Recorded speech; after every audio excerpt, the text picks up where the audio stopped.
Good evening, hello, and welcome back.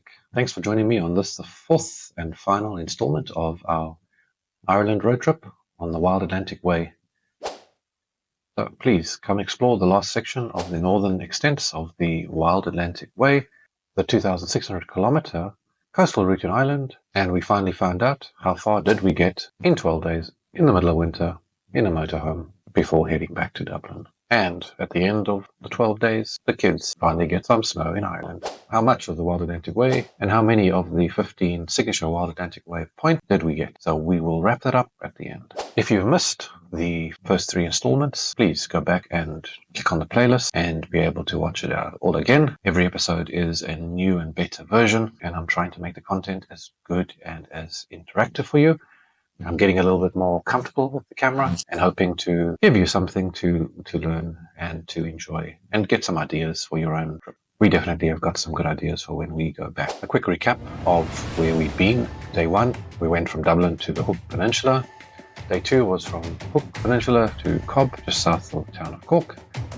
Day 3 was from Cobb to Dunworthy Beach. Day 4 was from Dunworthy Beach to Castletown Bear. Day 5 from Castletown Bear to Kells in Kerry. Day 6 was from Kells in Kerry to Carrow Lake Forest in Kerry, where we did the Ring of Kerry.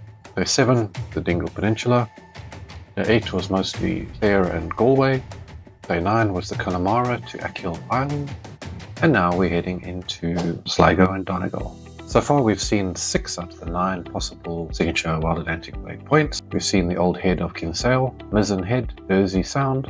We missed Bray Head on the Valentia Islands. We saw the Blasket Sound. We missed Loop Head as we pushed on to the Cliffs of Moher, which was a big tick. We missed Derrygimla. We saw Killary Harbour, and we are on Achill Island when we start this adventure. So let's see how many more of the remaining 6 we can get to before we close this chapter. Day 10 started on Achill Island.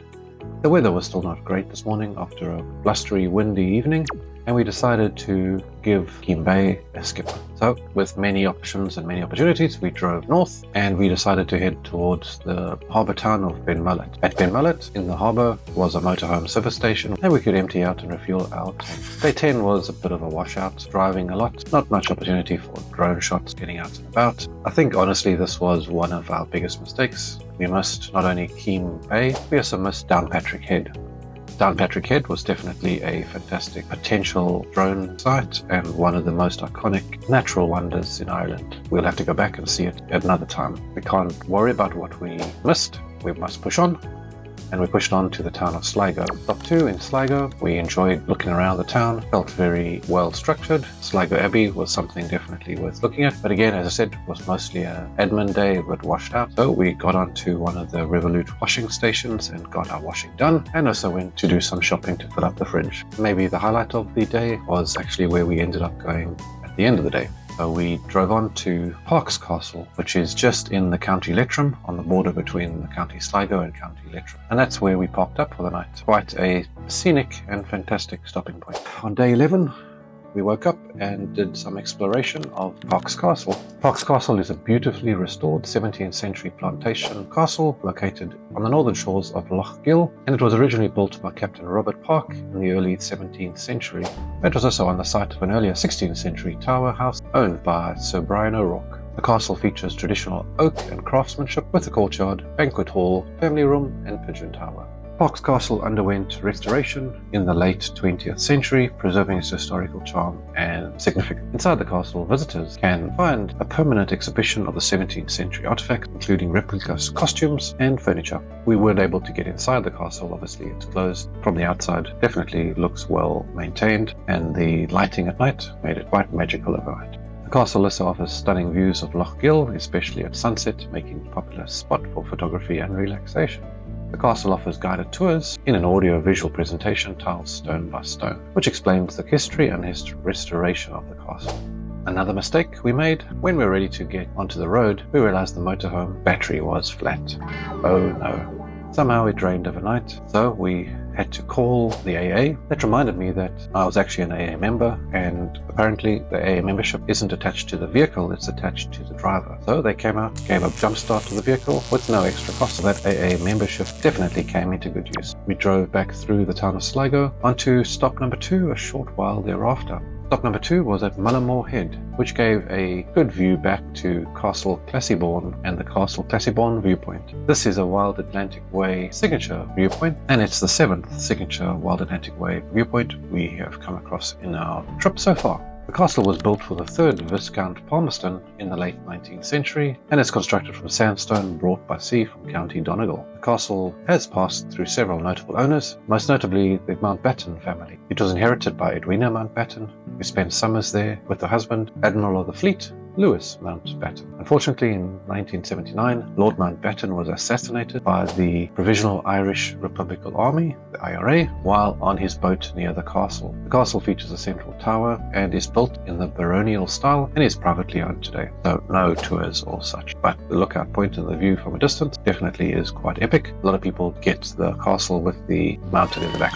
A short while after that, we got to a little harbour town in Muckross, and we got the drone out, got some little shots of the little boats in the harbour. The wind was picking up quite strongly, so gave a bit of challenges getting the drone in the air, but a nice bit of break around the Muckross Head. So we pushed on from there towards our endpoint for the day, the town of Donegal. We arrived in Donegal in the late afternoon, and the town centre, quite vibrant and lively. It was, after all, New Year's Eve.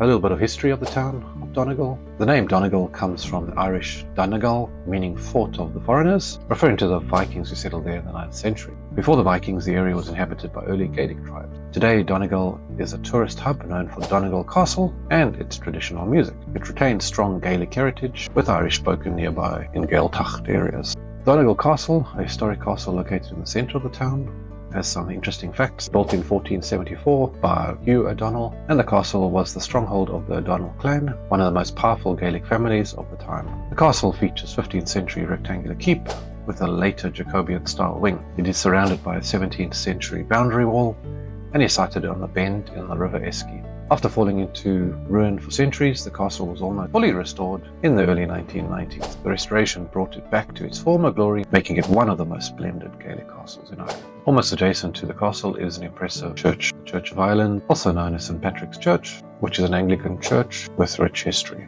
with its tall spire making it a prominent landmark on the town. We decided to have pizza for the evening. We bought pizza and some snacks in the town centre and headed back to the parking for the night. We enjoyed a restful evening, and the weather a little windy and rainy, but forecast even better for the morning, New Year's Day. But there were also some advanced warnings that the weather was turning much colder. Colder spell, with temperatures expected to drop below zero within a day or two. That's sometimes how it is. Clear skies, very cold. So, the first day of 2025, New Year's Day, we started in Donegal, in the harbour, in the motorhome. This motorhome parking area has ample space and is really cheap. Cost a couple of euros for parking and wasn't bad. There were some comments on the Park for Night app that it can be quite noisy, but when we were there was at least 5 or 6 other camper vans, and it was quite peaceful considering it was New Year's Eve. Stop 1 for the new day in the new year was Muckross Head, situated on the southwest coast of Donegal, near the town of Killybegs. Known for its dramatic limestone and sandstone cliffs shaped by coastal erosion, it's a popular spot for rock climbing with multiple climbing routes available. But what interested me the most, and perhaps something I hope to see more of along the route, was the IR signs. There are 80 or more IR signs along the Irish coastline, and each sign was usually accompanied by a coast watching service lookout post. And these used to monitor maritime and aerial activity, and they were used during World War II. These played a key role in keeping Ireland out of World War II combat, as they helped Allied and Axis pilots recognise Irish neutrality. Many IR signs, including the one at Muckross Head, have been recently restored after becoming overgrown or faded over the years. The Muckross Head IR sign is number 71. I do want to go and see a few more of these signs around the country, but again, it's one of those things that we just didn't quite get to, but something very nice to see from the sky. After that, we pushed on a little bit further to another very anticipated Wild Atlantic Way signature point, the 8th of our trip so far, the cliffs of Slieve. It's a must-see hike and viewpoint well worth the trek. The views across the expansive coastline and the cliffs make for epic introspection on this New Year's Day. They tower at a height of 601 meters, making them one of the highest sea cliffs in all of Europe, almost 3 times higher than the more popular Cliffs of Moher. They offer breathtaking panoramic views of Donegal Bay and even as far as Sligo and Mayo on clear days. There are a couple hiking routes to choose beyond the main parking area and scenic base. These are the Pilgrim's Path and One Man's Pass, but challenging routes to the summit.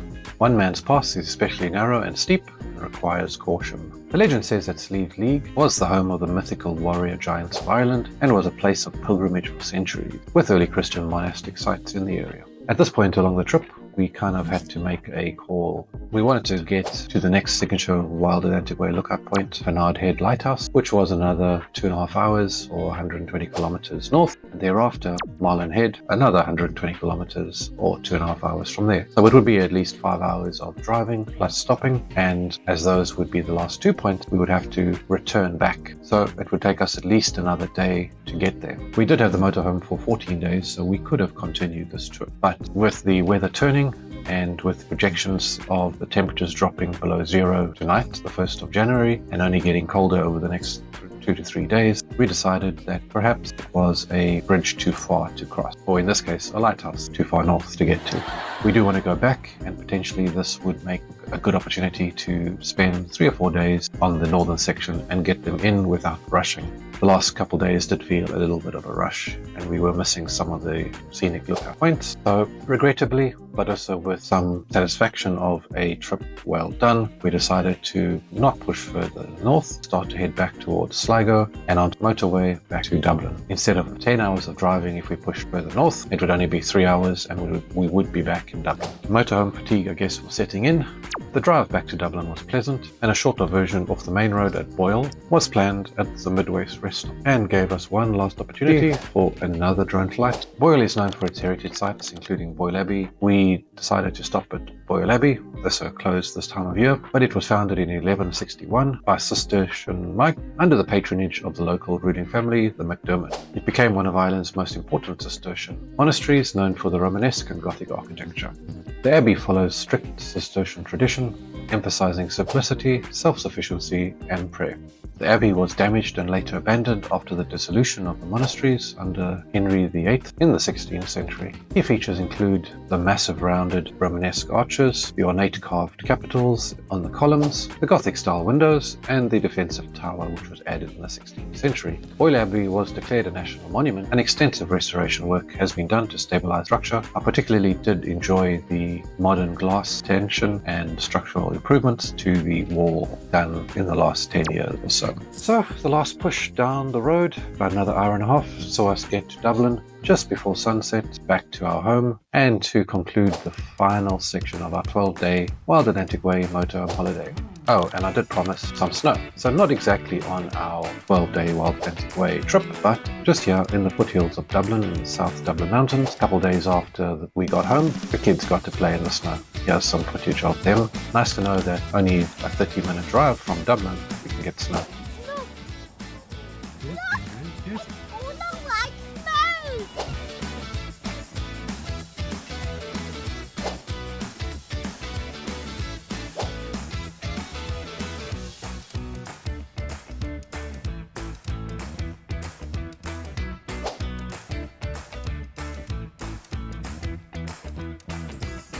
Well, that's the end of our 12-day trip.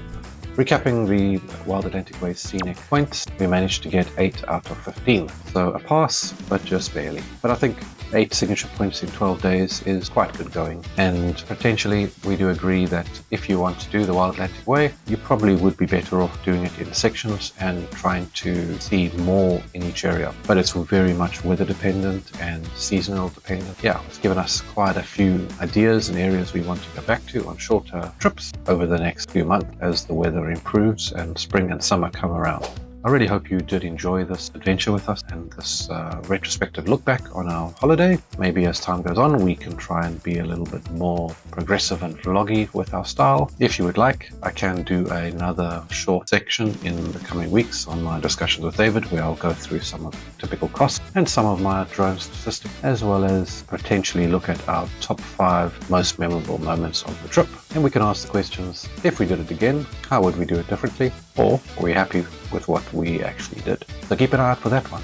And once again, thanks for watching. If you find this content interesting, hit the like, click subscribe, turn on the notifications so that you can keep up to date in 2025 with all things content related about Ireland. Thank you, and have a great year ahead. Bye for now.